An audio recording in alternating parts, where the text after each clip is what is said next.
I recently met up with the owner of a special localized artisan bakery in Burbank, California. I thought I was going to learn a little bit about the business and maybe gain some insight into the owner. I did that, but boy, I learned a lot more than that. You probably know that not all bread is equal in regard to quality and nutritional value. But did you know that there is a type of bread which, if made with all the correct natural ingredients, handle the dough correctly, and use a proven old time method of baking, the result is a loaf of bread that can actually be healthy for you. And that instead of making you feel tired or drowsy after eating it, can actually energize you. It sounds like something impossible or something that's magical that was passed down selectively or secretively from the age of legends. If you're interested in healthy food alternatives for your family or want to find a bakery that makes healthy, healing, energy inducing bread for you and your family, you're going to want to watch or listen to today's show. So let's get on with it.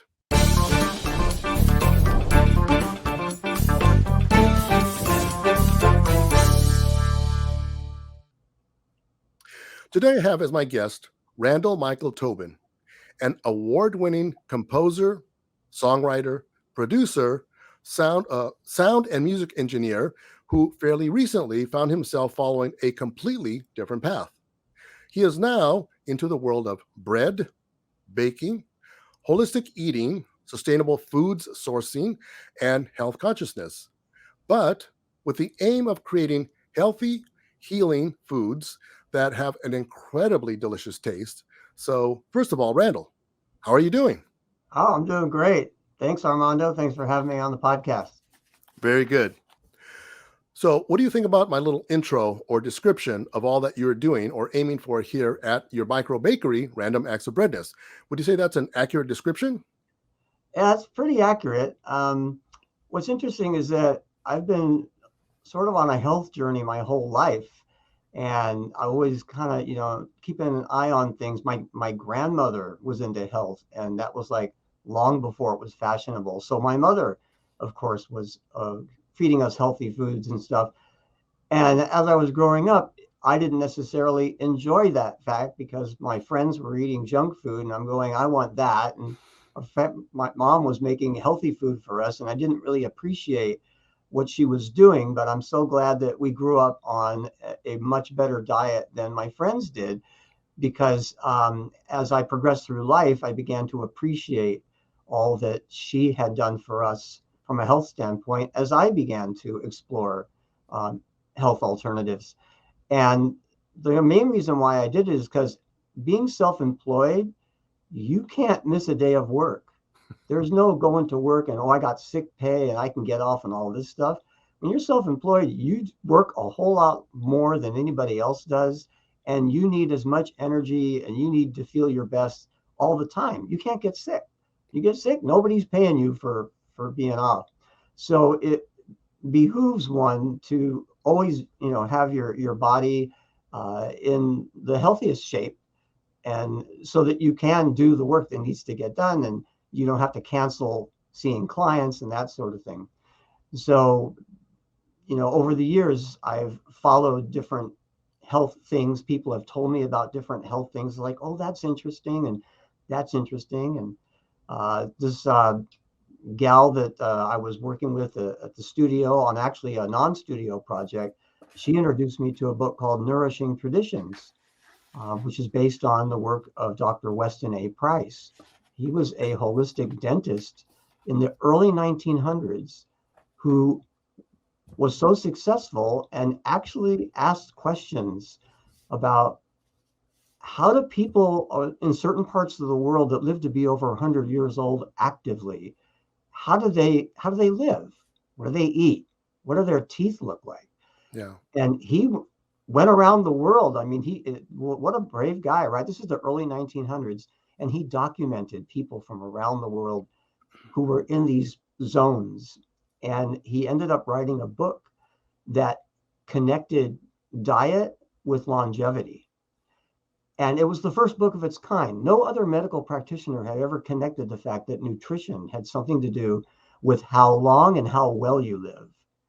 And that was when I saw that that was the premise of this book, which included recipes from around the world, as well as a description of a lot of basic health tenets.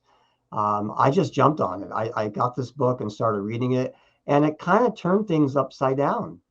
Uh, and it's a great book that anybody should definitely read and learn about, and maybe even try some of the recipes.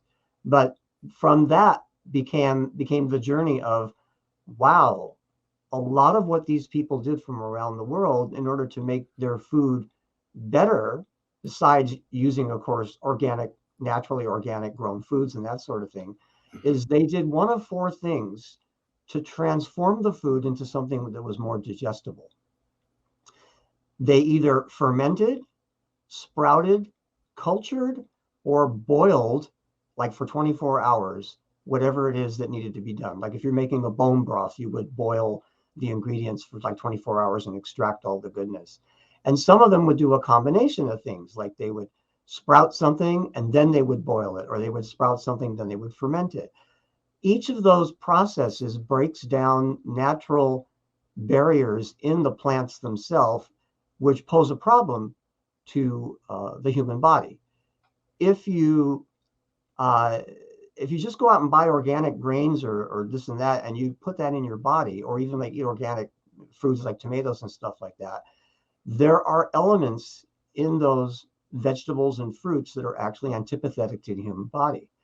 But if you process them right, or if you prepare them in such a way as that they won't contain the bad things, then your body just sucks it up. And so moving from that book, Nourishing Traditions, which introduced me to culturing. And so I started making kefir, homemade kefir, using raw milk. And as a little aside, one of the chapters in the book talks about sprouting, and the author mentions that the worst sprout you can eat is alfalfa sprouts. Now, how's that Interesting. for a complete game changer, right? And it's like they say, why? Because alfalfa sprouts contain an enzyme called canavanine, which depresses the immune system. And this is a natural chemical evolution of the plant designed to protect the plant so it can actually grow into a full alfalfa sprout and become food. When it grows into the full sprout, that enzyme is no longer present and the animals can eat it. So it's designed to keep animals and cattle from eating the sprouts before they have a Interesting. chance to grow full. And I remember thinking about that and going, every time I've had alfalfa sprouts on a salad bar, because they're supposed to be healthy, I never felt better after eating them. Yeah. Same with brown rice. It's like, what was all this health stuff supposed to make you feel good? The thing about the brown rice, that came later in Dr. Gundry's book, The Plant Paradox. But Nourishing Traditions introduced me to the fact that fermented and cultured and sprouted and boiled things are a way of preparing a food that will make it a lot easier for your body to digest, and therefore you don't get tired after eating it, because all of the bad factors have been neutralized and your body can just absorb that pure nutrition. Now, when we spoke the other day, you mentioned that it was never your intention to create a bakery business. And you state the same thing on your website, random acts. Your website would be breadness.com. So now, what happened? How did you go from a successful career in the music industry as a sound engineer, composer, and songwriter to setting up a micro bakery that specializes in a specific type of bread that requires healthful ingredients and that is very special and meticulously curated ingredients, and that requires a specific process for creating the dough? How did that happen?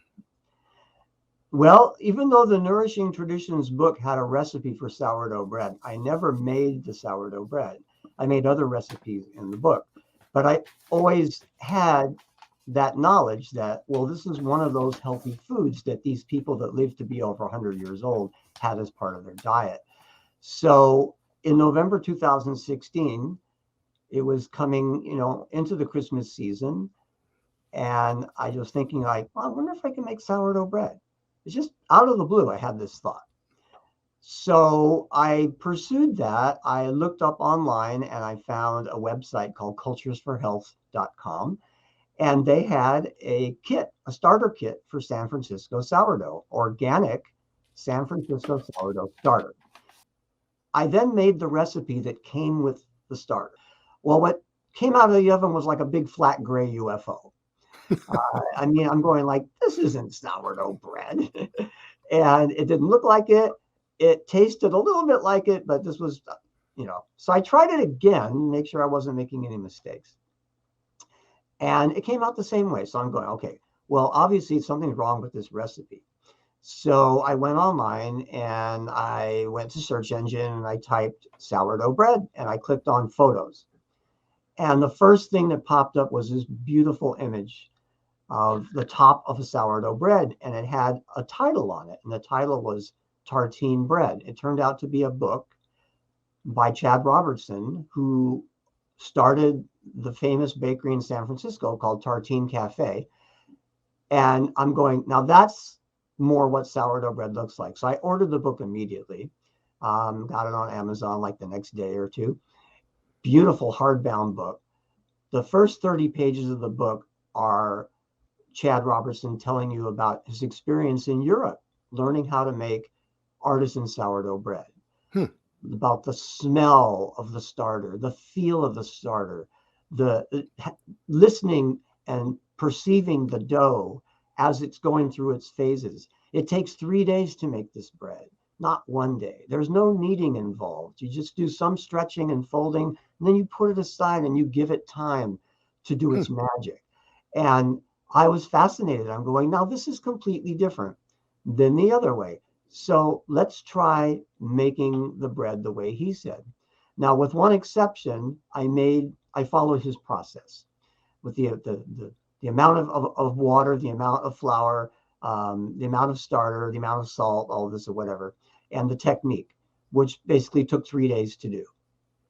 The one exception is that he did call for whole wheat in his recipe, as opposed to unbleached white, which is not Wonder Bread. It's a little bit about how grains are composed. A grain consists of the bran, which is the shell around the grain itself, the germ, which is the part of the grain that allows the grain to reproduce. It's like the seed. And then you have the kernel, which is the protein part, and that's the gluten. So those are the three parts of the grain after all the excess stuff has been milled away by a process that's called removing the chaff. You separate the chaff from the wheat. So when you end up with the grain granules, you still have the bran and you have the germ. Now, I had this idea that, no, we should only use the organic unbleached white bread flour, which is made with grains, wheat, and malted barley that have no bran and no germ. I don't know why I thought this, but I did. And it turns out when I made the bread using Chad's process, but my flour choice, it turned out perfect. It was like, oh my God, this is amazing. It looks amazing. It tasted amazing. I'm going, wow. So now it's like a week before Christmas. And I'm going, we can give these away as gifts. We can make a few and give away as gifts. I love making things to give as gifts for the holidays. I've given people my music over the years because I make music, right? And it's a great gift to give. And now I've got something that people can enjoy that everybody can relate to, because not everybody can relate to the music, right? So I made 4 loaves of bread, and then my wife wrapped them up, and we drove back into town and drove to my family, my sister, her house, and 2 of the loaves of bread, all beautifully wrapped, were for my sister and my other sister. I had 2 sisters, Francie and Robin. And I was there. I gave them the bread. I was there when they opened up the bread, cut a slice of the bread, and they took a slice, put some butter on it, took a slice, and they were like stunned. And I'm going, what's wrong? And they're going, nothing's wrong. This is like the best bread I've ever had. And I'm like, whoa, I was completely blown away. I didn't expect it was going to be any kind of reaction like that at all. But we'd made 4 loaves of bread. And when I left my sister's, I went to a friend of mine's, Wally and Terry August, who used to own an amazing custom gift basket business on Melrose. called Fanciful Gifts. And I took 2 loaves to them, and they opened their bread, cut it, put some butter on it, and they took bites, and they had the same reaction. And I'm like, wow, this is whatever. So I just thought, okay, when you have a living starter, a sourdough starter like you have to use it, you have to feed it, and you have to use it every week. Otherwise, it'll die. Or you have to throw it out and keep adding flour and water and don't use it. You keep it in the refrigerator. But I decided, we have to make bread every week, and we can't eat all the bread that the minimum recipe calls for. So we're just going to give bread away. We're going to keep some, we're going to give some away every week. And I just thought it was so cool. I don't need the holidays as an excuse. I don't need birthdays as an excuse. I can just randomly give this bread away because the effect that it had on people was so great. I mean, think about this. Okay, it was great when I tasted the bread for the first time and it finally turned out right and it was amazing. But when I gave the bread to someone else and they had that reaction, that was way better. I mean, that was just way better. I mean, it's Yeah. way better to give something to someone and go, then you and them are like, oh my God, this is incredible. So I'm the Pied Piper now, or the Pied Baker, right? I'm giving this bread away and I show up randomly at people's houses. And my wife would sometimes put a little organic bamboo cutting board and a tea towel and some ribbon as part of the gift. And I would just show up and go, surprise. And it just dawned on me that this was just a random act of breadness. I mean, I'm a songwriter and I love creating, fun things with words. I mean, that's kind of what lyric writing is all about. But like a random act of kindness, it's a random act of breadness. And I'm just grooving on this, like, this is so much fun. So I had a long list of friends, family, and clients that I wanted to share this bread with. And I thought, wow, this is great. I can give this bread away to everybody. And it's just such a great thing to do. So eventually people not wanting to wait to be, number 100, not wanting to wait 5 or 6 months to get their next loaf of bread, we're going, I want to buy this bread. Where can I buy this bread? I want to pay you for this bread. And I said, it's only for giving. It's not for sale. And, it was this interesting little game. People wanted to buy the bread. I didn't want to sell the bread. I only wanted to give the bread away. In fact, I'd given people music before and wanted people to hear music before.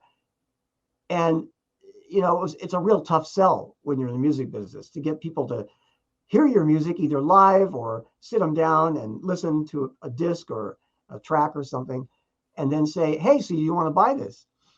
But with the bread, they take one bite and go, here's my money, And I just thought I spent years getting good at the art and the craft of writing music, recording music, producing music, marketing music, doing package design, web design, video. I know all of these things. I've won awards in all of them. And it's just crazy that the bread got that kind of response. Wow. So with that happening, I just kept on doing it and doing it and doing it. And Dave is a mover and a shaker. He's not only an amazing artist in these regards, but he has resurrected the Chenard Foundation, which is old school that taught the original artists how to draw for animation studios and things like that, where they actually learned the real techniques of drawing, much of which has been lost. And he resurrected that whole thing with the Nelbert Chenard Foundation and whatever. So he also has an amazing foundation repair business, which has been going strong for close 30 years, I think, and very prosperous. And he's able to use his success with that to move his art forward and make the place a better world. So I'm giving Dave my bread and stuff like that. And he's setting up an art show in September 2017 in Chinatown for him and a group of his tribe that he calls California Locos, which is 5 artists from this genre, including John von Hemmersfeld, Chaz Borges, various iconic artists of the day that he has grouped together, and they've had some success as a group in keeping this art form made known and the history of this art form known internationally. Hmm. So Dave was setting up an art show in Chinatown. And while he was setting up this art show, he had a heart attack. And it was a close call. It was a really close call. Yeah. So while he was recuperating, he did research. He's going like, I don't want this to happen again. So he found a book that had just come out about in April of 2017 called The Plant Paradox by Hmm. Dr. Stephen Gundry. Yeah. And he told me about this book. He read the book and he told me about the book. And I was like, okay, let me check this book out. So Dr. Gundry is a former heart surgeon of over 10,000 heart surgeries, including a pediatric heart transplant, which has been documented. And he invented stuff for heart surgery. The guy's really sharp. Yeah. He was tired of seeing people show up on his operating table in such bad shape. And he decided to do a deep dive into why are people's arteries and this, why is all this junk in their body? Yeah. What's happening? And he made some amazing discoveries that are so simple that anybody can read this book and go, wow, it makes perfect sense. There are the plants, the only defense mechanism that plants have is chemical. And as I explained earlier in the nourishing traditions thing about the alfalfa sprouts, Yeah. well, it turns out it's more than just alfalfa sprouts and canavanine. All plants create something called lectins. Lectins are plant proteins designed to protect the plant. It's their only defense mechanism. They can't run. They have no hands, feet, or teeth to protect themselves. They can only protect themselves chemically. And these lectins are powerful enough to kill small insects that might attempt to eat the plant.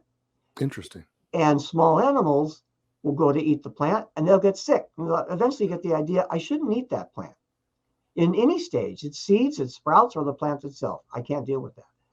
But the problem with humans is that they'll eat anything if it's prepared in a way that's tasty. Hmm. And the human body is of such a size that Gundry found that the effects of these lectins on the human body may not make themselves apparent for 15 to 20 years. But in that time, the immune system is being broken down, or wherever these lectins happen to settle, inflammation is forming on a very slow pace. So you might end up with diabetes, heart disease, arthritis, cancer, autoimmune, you name it. That could happen from this constant onslaught of low-level lectins. Interesting. So I'm fascinated. I'm reading, I'm going, the plants are just trying to protect themselves. Right. It makes perfect sense. All right, well, does that mean you have to stop eating everything? And fortunately, no, that's not the case. Plants that have been around for millions of years, the human body has figured out how to neutralize the lectins. And there's a whole list of these plants that he puts in his book. He calls it the yes list. Meanwhile, plants that were introduced later, closer to the agricultural era, Egyptian times, 5,000 years ago, grains, beans, and even more recently, what's called nightshades, which would include tomatoes, potatoes, eggplant, and peppers. These are vegetables that Columbus brought back from the New World to his home country, and people got sick when they ate them. So they called them the poison nightshades, and they didn't eat them for 200 years until somebody figured out you could take a tomato and remove the peel and the seeds, and you could eat what was left and not get sick.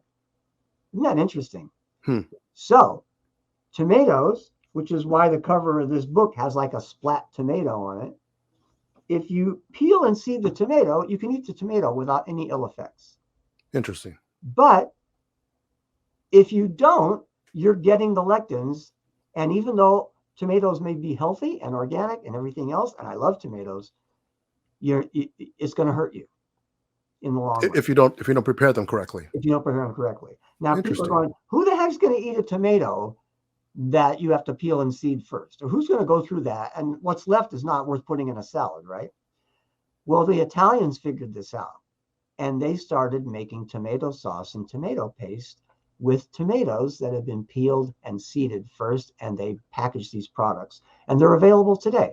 You can get them in health food stores, or you can get them at health food websites like thrive.com, thrivemarket.com, or vitacost.com. And when I want to use tomato stuff, I will grab one of their products. Bio Nature is the brand that I use, but there are other brands that do the same thing. But this was fascinating. But I'm reading the book, and I have to bring up the point where Gundry says pretty much most grains are out. Hmm. And because the bran and the germ of most grains contain lectins, which means if you remove the bran and the germ and you end up with a white grain, well, that should handle the problem, right? No, you're left with gluten. So gluten is also a problem. However, Gundry does make the exception that you can eat the bread the way they make it in Europe, because the ingredients that they use are the unbleached white bread flour. They use natural starter. They don't use any chemical rising agents or outside yeasts. They take 3 days to make the bread. And in that time, the starter breaks the gluten down. It Interesting. pre-digests it, Yeah. making it so that the body can absorb this nutrient without the ill effects of gluten. And then the baking process is done inside of a preheated crucible, like a Dutch oven. When I was making the bread at home, I used a Visionware glass Dutch oven with a glass lid, preheated to 500 degrees in your oven. And you drop your proofed loaf that's ready to go. I used parchment to drop it in, put the lid on, put it back in the oven, and it steams the bread for like 20 minutes. And then you take the lid off, set it aside, and you turn the temperature down a bit, and you finish baking the bread for like about another 15 minutes or so. And the end result is a bread that after it's cooled, and then you give it time to cure before you eat it, you can actually eat this bread with a good fat. That's important. And it will make it through your stomach without breaking down into sugar. Because you don't want, I mean, all carbohydrates will turn to sugar at some point. But if you use sourdough and you use a good fat like great butter, olive oil, avocado, then that slows down the digestion to the point where it makes it into what's called your microbiome. Now, the microbiome is the colon and intestinal area that is actually one of the most important parts of your body, because that's where your immune system and a lot of functions happen because of what happens in the gut. Mm-hmm. And you have microbes there that are friendly microbes, and you have unfriendly microbes. And Dr. Gundry calls the friendly microbes your gut buddies. And the other ones are the bad guys. Well, guess what the bad guys eat? They eat sugar. They eat refined flour. And they overpower the good microbes, and you get sick and Yeah. you get conditions. Right. The good microbes eat what are called resistive starches. And these are a certain class of vegetables and the sourdough bread and rice, if it's cooked a certain way, cooled, refrigerated, and then eaten the next day. These are all resistive starches. They resist breaking down in the stomach, and they get into your gut. And that's breakfast, lunch, and dinner for your gut buddies. And when your gut buddies are happy, your whole body is happy in terms of immunity and that sort of thing. So I'm reading this book, and I'm thinking I'm going to have to stop making my bread and giving it away, because earlier in the book he talks about you can't, wheat is out. Yeah. But then on page 50 and 51 of the book, he talks about the way they make the bread in Europe, the process and what's happening, what it does to the grain. And I'm like, I don't have to stop making the bread and giving it away. And I was making sourdough pizza by then too. And people were freaking out on the pizza. So I'm like, wow, I'm elated, because I'm going, I don't have to stop making my bread in order to try Dr. Gundry's program. And it's all good for you. And it's all good. And that led to me eventually going to Dave's house when he was well enough to have company over. And my wife and I went, and I brought my pizza making kit. And takes 4 days to make the pizza crust, all the breakdown of the fermenting and all that. And I made a 4-course pizza dinner for Dave and his wife and myself and my wife. And he took a bite of the first pizza slice. And he looked at me and he said, dude, you got to open a restaurant. And the seed was planted. Yeah. I was like, wow. He says, nobody is making food like this. Yeah. And Gundry is definitely onto something. Let's see if I can create food using the yes list in Gundry's book and nothing from the no list and substitute things out. Let's see if I can make some dishes and see what they taste like. Yeah. And I started making food in my kitchen, first for my wife and I. Then I came up with this whole concept of a 7-course upscale Italian dinner in our backyard for 16 people. And I called it That's Amore, the flavors of Italy, and much, much more, all plant paradox friendly. And I invited Dave, if you want to ask Dave and his wife, you want to come to our dinner? We put this thing together. We created this 7-course Italian dinner, which included pizza, cioppino, organic salad, a sugar-free dessert. I mean, everything was off the chart. And people were freaking out. The survey I got at the end of this meal was, I can't believe how much energy I have after eating all this amazing food. And that completely validated Dr. Gundry's premise that if you can eliminate lectins, and of course eliminate sugar and eliminate other things, there are other things in the book besides that, but lectins are important, you can make food that makes a difference in how you feel. So I am just on the path to opening a restaurant. I'm going, great, I love this. This is a great idea. So that's where the whole concept of opening a restaurant, the seed was planted at that point. And that was 2018. And we hear the stories of people, they say, oh, I can go to Europe. I can go to France and Italy. I can eat the bread and the pasta and I don't get sick. Yeah. But I eat the same stuff in the United States and I get sick. Yeah. And this tends to be common knowledge now. It turns out, because the way they make the bread and the way they make their stuff and the ingredients they use is different than the United States. Yeah. So it turned out that what I was doing was actually pretty much replicating here in LA, in Burbank, that quality of bread that they make in Europe that does not give people problems. And it's been proved out at our bakery with people telling us that are gluten sensitive. They tell us, yours is the only bread I can eat. Last November, a year ago, you and your micro bakery were featured in the Toluca Lake Magazine, which is an upscale magazine for Toluca Lake and the immediately surrounding area. Mm-hmm. Now, I consider that to be a bit of a coup, as you had only celebrated your first year in business 3 months prior. And for anyone that may not know, Toluca Lake is a small upscale community in the northern part of Los Angeles County, very near Burbank. Well, that's sort of interesting. It's like the way the article came about was Toluca Lake Magazine had asked if I wanted to place an ad in their, I think it was their 2022 publication because they were going to start their celebration of 100 years of Toluca Lake.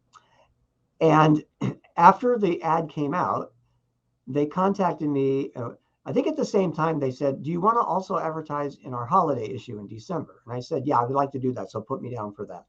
Then they contacted me in between and asked me, do you have a recipe for something that you could use with your bread?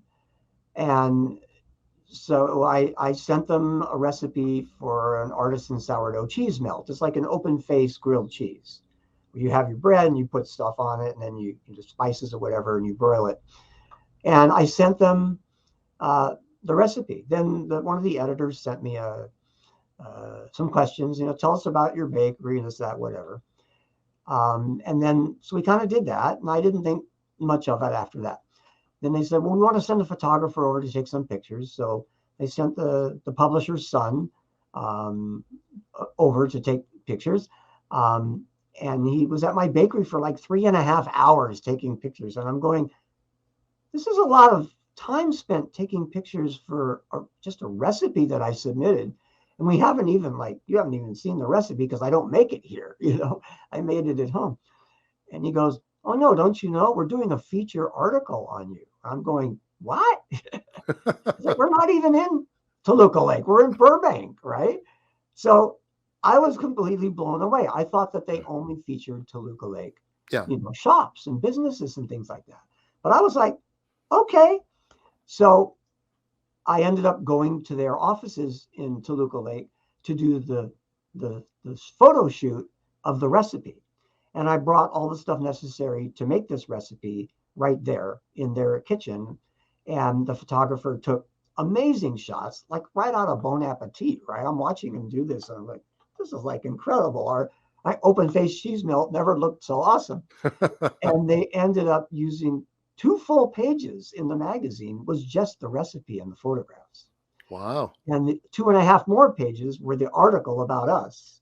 Huh. And then we're in the gift guide, about a half a page in the gift guide in the back.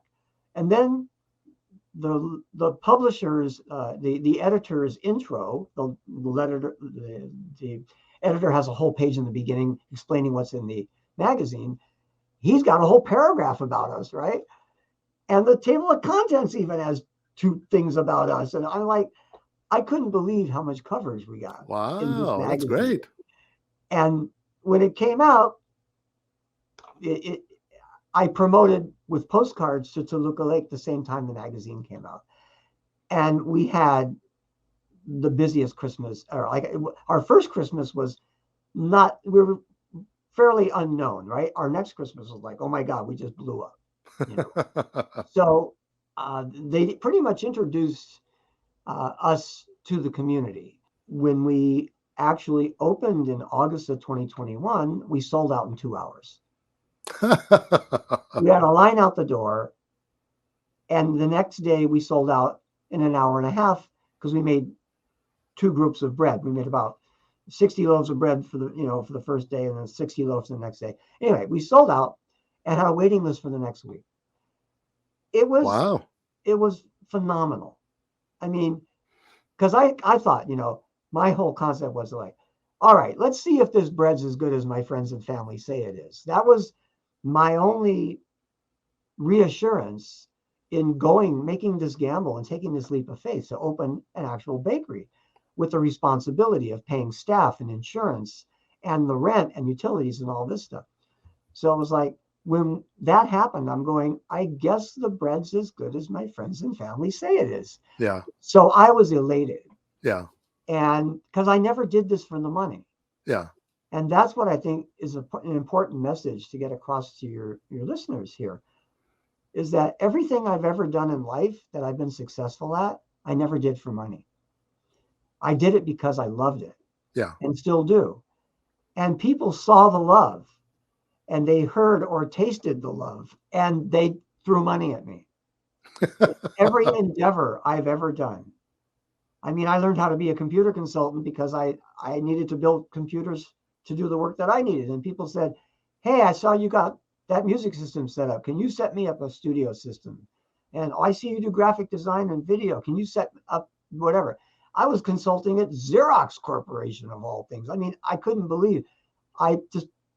Anyway, so I love the fact that I'm good at what I do. And when I get good at it, I love it because it's no longer a barrier to me. So people found that in me. And so same with the bread. I'm making the bread. People want to buy it. We want to buy your bread. We want to buy your bread. So now I have a place where they can buy the bread. And when they come to buy the bread, they get to taste the bread. They get to have that same experience that my friends and family did when they took that first slice. I mean, what joy I get from seeing people get that random act of breadness for the first time. And that's why you said that the intention was not to create a business. Right. It never was. It was, yeah. And so now I have a business, and it is continuing to grow organically. And then I come in on Thursday and bake 76 loaves of bread and get everything prepped for Friday when we actually open to the public. We're open Friday, Saturday, and Sunday. And I've learned so much since the bakery's been opened. It's different from what I did at my house. Yeah. But the one thing I've learned is that I get the reaction and the results and feedback from our customers who become regular customers, from new people who walk in and go, they take a bite of the bread. We give them the bread first, and after that, it doesn't matter what the bread costs. Yeah, you can go to Whole Foods, you can go to Ralph's or whatever. You see bread that is bigger than ours, it looks like our bread. You won't feel the same way after eating that bread that you do with ours. And that's what people say, I can't eat that bread.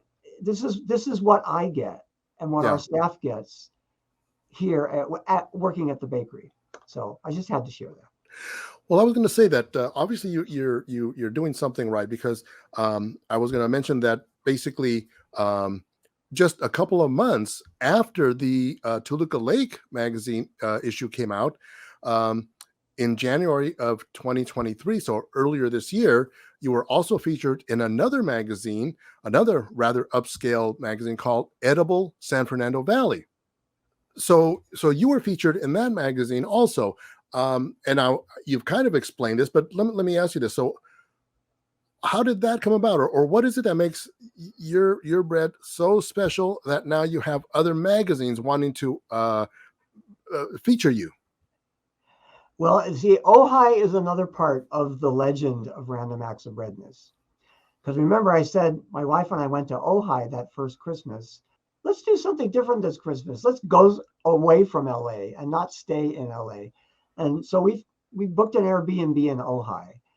And it was a magical experience. And they had the magazine, Edible Magazine, on a little distribution stand like other magazines. And I'm going, what an amazing magazine. Ojai Ventura County Edible Magazine. So I took it's free, took the magazine back to where we were staying and read it. And I'm going, this is like a really great magazine. It's printed well. It's beautifully designed. I can appreciate that as well. So every time we would go to Ojai, we decided to make it a tradition. Every Christmas we go to Ojai. So we get to see the holiday edition of Edible Magazine. So the publisher of the Ojai edition, her name is Tammy Chu. She decided that she wanted to start a San Fernando Valley edition of Edible herself. And prior to that, she contacted us probably in the summer. And she said, we've been searching around online and we found that you're an artisan bakery, artisan sourdough bakery. And we'd love to have you be able to give our magazine, doing a new magazine, Edible Magazine for San Fernando Valley. Would you like to give the magazine to your customers? Now, she didn't know that I am quite familiar with Edible Magazine, and I revere this magazine because it's one of the best magazines out there for food and small shop, artisan, local, that kind of a thing. I said, absolutely. I said, I love Edible Magazine, been reading it for years every time my wife and I go to Ojai. So it was like a match made in heaven. She brought the magazine to us. Her and her daughter came. She brought boxes of the magazines, brought this little special wood crate with their logo, wood burned into the front. I found a place for it on the display rack. We put the magazines up, the first issue. And then after the issue came out and we were giving out the magazines, she sent an author, a writer, and she sent a photographer. And they ended up doing a feature on us, which was great. It's like, wow. The next issue that came out was the January 2023 issue. And there we were in Edible Magazine. So I could have never imagined 8 years ago reading Edible Magazine in Ojai and even thinking that I would have a place, a restaurant or something. But that was the most amazing thing. Full circle, we end up in this issue of Edible, which is still on the digital edition. You can still access the entire issue. And we have a postcard that we give out, the same one that we mail out to everybody that we want to mail to. We give that to our customers. We put it in their bag, and it has QR codes on the postcard that allows them to scan those articles in Toluca Lake Magazine and Edible Magazine about us. And we have a magazine framed on the wall, and I have it highlighted that we're in that magazine. We have Toluca Lake Magazine cover on the wall. And then we started getting people coming in from that magazine. Oh, wow. And they walked in. I said, I always say, how'd you find out about us? They go, oh, I saw you in Edible magazine, which means that they saw it in Edible that was somewhere else in the valley, Yeah. because they didn't come to us to get it, because this is the first time they're seeing it, right? So we started getting business from that. And then I started advertising with them. See, keep in Yeah. mind, I didn't place an ad with them in the beginning. I wanted to see what they had. And it's a new publication. So starting in the issue after that, we have an ad in their space. So I love Tammy. I love her daughters. They come in. It's a family thing. And those are the only two publications she personally publishes. I'm so glad that she's doing this, because there is an awareness and an awakening to artisan food in this city. In Burbank, in San Fernando Valley, her publication covers like from Calabasas to Pasadena. Okay. And I think it is an endeavor that is worth supporting. And I fully enjoy our relationship with her and the magazine. So, I mean, this is all happening organically. It's like, Yeah. I'm not paying people to do this. This is not advertorial. Like, they came to me, and when they said what they had to offer was like, okay, well, I'll put an ad in, because like Toluca Lake, it was like, sure, 100th anniversary of Toluca Lake. I want to support that. Yeah. And then they come and they do a feature that I couldn't have paid for. Right. Right. And then Edible just finds us, because, I mean, that's another thing. It's like within 6 months or 8 months of opening, we're number one on Yelp. I saw that. Yeah, that's great. That's For great. bread Yeah. in Burbank. I didn't pay for that. I just, we had like 6 reviews and we're number one. It's Yeah. like, I couldn't even understand how this was happening. Yeah. But I wasn't going to argue with it. I'm just going, Right. Exactly. it's happening because we're doing what we love. Yeah. And our purpose is not to make money, although we do want to be profitable and we want to be able to expand. My purpose is to make people happy, is to bring joy into their life. And if our bread can bring joy into their life, a type of joy that they could use now, that everybody could use, I'm doing my job. If people come into our shop and leave happier than when they walked in, I'm doing my job. And that is something that you just can't put a price on. Yeah. You know, I would do this for free. Unfortunately, it costs money to pay staff and everything else, but I still enjoy coming to the bakery. And we're in our 3rd year now, right? And I enjoy baking. I enjoy talking to the customers. I enjoy cleaning. I enjoy all the things necessary to keep this place going, because that's what life's all about. So through your micro bakery, the Random Acts of Breadness, you're basically trying to help people have a healthier, happier lives, and you want to do that by creating foods that is basically promotes health for people, and at the same time is extremely delicious. Would you say that's correct? That is correct. I actually set out to make a bread that tasted awesome. And I didn't really have much thought about the health aspect, other than the fact that, well, I'm going to use the best ingredients. And you know, when you use the best ingredients are the healthiest ingredients. So I like the fact that we're promoting longevity. I actually give them a little bit of bread education, I call it, where I enlighten them on why we have a raw butter, and why we use raw butter, and why our olive oil is organic, and why these things are good for you, and why you should eat bread with a good fat, and why X, Y, and Z. And we show them the Plant Paradox book, and we recommend that they buy it so that they can actually learn that you can work with nature to get the best out of nature, to live longer.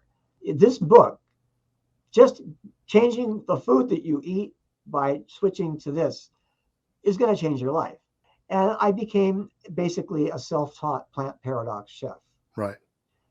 And I'll make one little point that I made enough attention that a group of chefs from the American Culinary Federation, I think it's called, they came out to my bakery, and I gave them a private workshop and stuff. And they invited me to join their organization.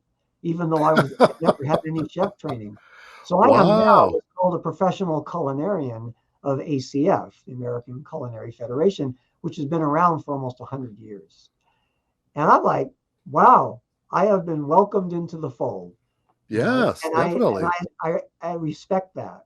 And now I respect chefs and bakers even more because of the work that's involved in producing food in quantity and quality for customers. And I love it. I just I love having music and I love having the food. I think what more could one ask for than to be involved in two things that bring so much pleasure into people's lives and to be able to create with this, every day of my life. It's great. And my wife loves it too. Well, I would say, I mean, obviously you've got something going on that's very successful. You've got a product that's in demand that it always sells out, and you're helping the community by making available an incredibly delicious and health promoting sourdough bread. Um, so now, what is the plan for the future? As you're only open 3 days a week, is the plan to open up more days, to open up more bakeries across the country, or what can we expect to see in the future for Random Acts of Breadness? All right. I'm going to tell you about the future in just a second, but I do want to mention that one of the things that we've done from the beginning is we have given back to the community in by donating things. People have come to us and said, hey, we're doing a fundraiser for the school. I mean, I grew up in Burbank for the first 7 years of my life. I went to Thomas Jefferson Elementary School. It was right across the street from my house. I couldn't get away, right? Kindergarten and part of the first grade before our family moved us to Baldwin Hills. But I came back to live in Burbank in 1988, and we've been here ever since. And they were having a fundraiser for the music program, and they put on a kids concert called Kidchella, based on Coachella, which is the big festival in the desert, where Mhm. they have kid bands that play, like 20 different kid bands that perform on stage, and they raise money for the music and art program at the school because funding for music and arts programs has basically dried up Yeah, for schools. And I'm yeah. fortunate that when I went to school, I got to go through music programs and I was in orchestra in junior high school. I also got to do industrial arts classes in junior high. They were having this fundraiser, and I said, I'll donate a gift basket with one of our $200 cutting boards. We like these cutting boards that are shaped like guitars made by a guy who used to work for Fender Guitar. I donated, I think the one I was donating was like a $180 cutting board and bread and this and that, whatever. It was like a $200 gift basket for their silent auction to raise money for their school. And then I decided that I would continue to donate. I've donated similar baskets to the Women's Auxiliary of the Church of Scientology of the Valley, and they're a program that helps communities with at risk and health and anyway, they support a number of wonderful charities, and I like to support that group. So we've been providing them with baskets. More recently, we've provided gift certificates, gift cards, where we show what we've got and people can bid on the gift card. The money goes to the charity, and people come to us with the gift card and they get to cash in on the $50 gift card. And the Starlight Bowl in Burbank is a concert venue that does an amazing concert series every year. And my wife and I have been season ticket holders for like the last 18 years. Hmm. And at intermission, they have a raffle where everybody who comes in to the facility, they're given a raffle ticket. And they have all the raffle tickets in a drum, right? And at intermission between the bands, they call ticket numbers, and different companies have donated to the raffle to be a supporting member of that community. So once I had the bakery and the Starlight Bowl opened again for concerts, I said, I want to donate gift cards to the Starlight Bowl and be part of that community, the sponsor community. So I contacted them and they were like, that's great. So I donated six $50 gift cards, one for each concert. So they have the 4th of July and they have 5 concerts. So that makes 6. And I donated one for each concert. And I was there when they were giving out, they called the numbers and people would go up and they get, yay. And then these people would come into our bakery. So I'm so glad that I get to donate and I've donated excess bread if we've actually didn't sell out one week and we had like 10 loaves left. And I'm going, well, I could freeze these or I could give them to the fire department, and I'd show up randomly to the local fire department on Verdugo and say, I've got this sourdough bread to donate to you guys. And they're like, whoa, and they would take the bread and they're like all blown out because they're getting this amazing bread. And I donated to the police department and stuff like that. So that's also a big part of what I'm doing is that, we want to give back in any way that we can.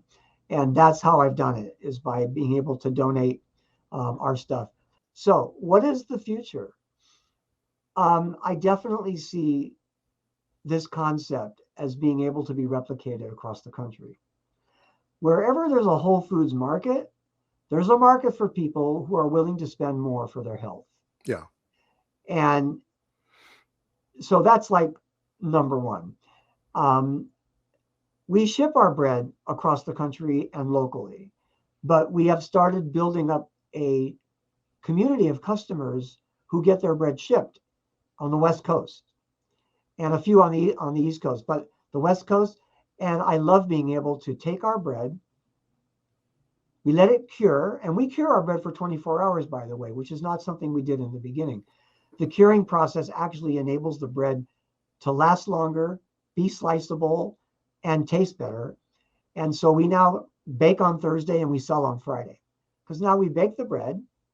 4 hours later, we bag it, we box it, we get it to we label it, we get it to UPS. They get it the next day, the way we sell it at the bakery. Oh, very good. Everybody that's from San Diego to Santa Barbara to Bakersfield to Palmdale to Orange County, you name it, 1 day ground service. It's affordable, it's amazing, and I think that is our untapped market. I want to be able to have so much demand on that line that we can open up 5 days a week, with half of the time we're open being just to support our customers that are outside of the area. Okay. Because that is how I see being able to be super profitable. So then we've got our walk-in customers, our regular customers, our social media people who find us by searching for artisan bread or organic bread or just bread Burbank. They find us, right? And we're number one. And then our customers. And then we can open a place on the East Coast and we can start servicing our East Coast customers with 1 and 2 day shipping by ground, where we don't have to freeze the bread. Right. And I definitely see that as the future. But right now, I think we're right on the cusp of busting through and having that level of profitability where we open 1 more day. Right. And our staff comes 1 day early and we start baking on Wednesday. And then we start open another day early and we start baking on Tuesday. And we can be open 5 days a week. We're always in the bakery, realize, because we're there from Tuesday on right now. Even though we don't open till Friday, we start Tuesday. So that's where I see it going. And that's what it's going to take, because we're not like these other bread franchises, where there are bread franchises out there. And there's a lot of local bakeries too. Yeah. But we only make 2 kinds of sourdough bread. We make the traditional artisan country loaf and we make the cinnamon raisin maple pecan bread. And at Christmas time, we make a gingerbread sourdough, but that's it. Yeah. And everything else is, they buy the olive oil, they buy the butter, they buy a gift, whatever. They buy tapenades from this gal in Pasadena. We have artisan jams from a gal in Eagle Rock.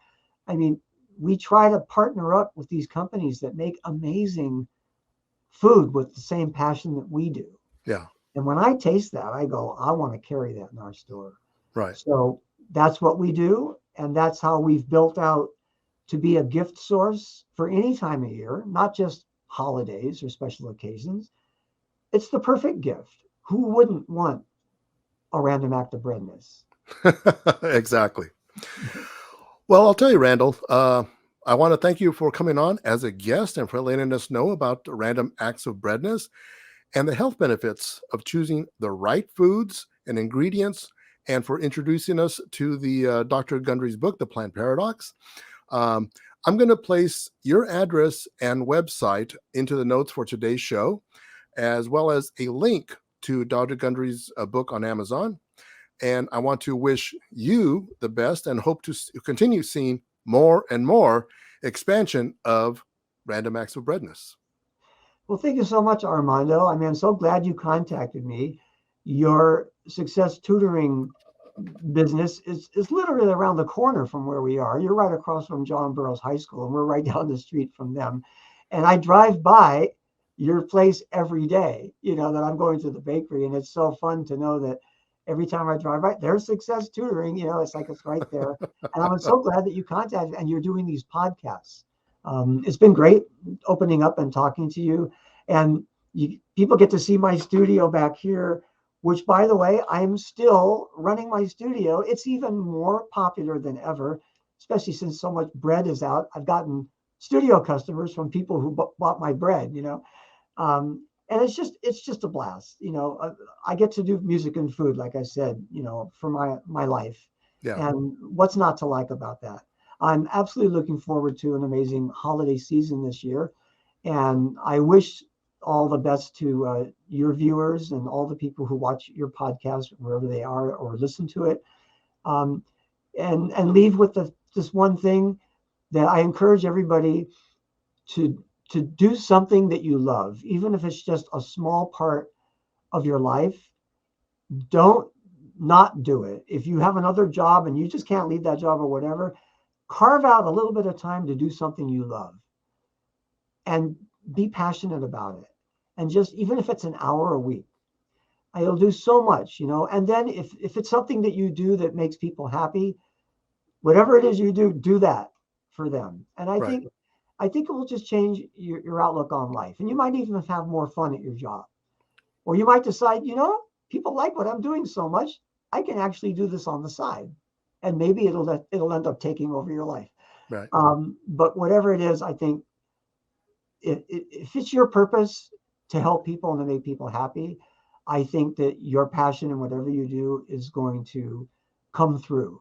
And that's what I encourage. I hope everyone has the same enjoyment and success that I have had so far and continue to have and will have in their own life and their own endeavors. So thank you so much for allowing me to communicate that to your guests. Very good. And again, thank you very much. Okay. I'll talk to you later. Bye. Wow. Okay. Well, I want to thank all of our podcast listeners and all of those watching on YouTube for joining us today. I hope that you have found today's show to be valuable and informative.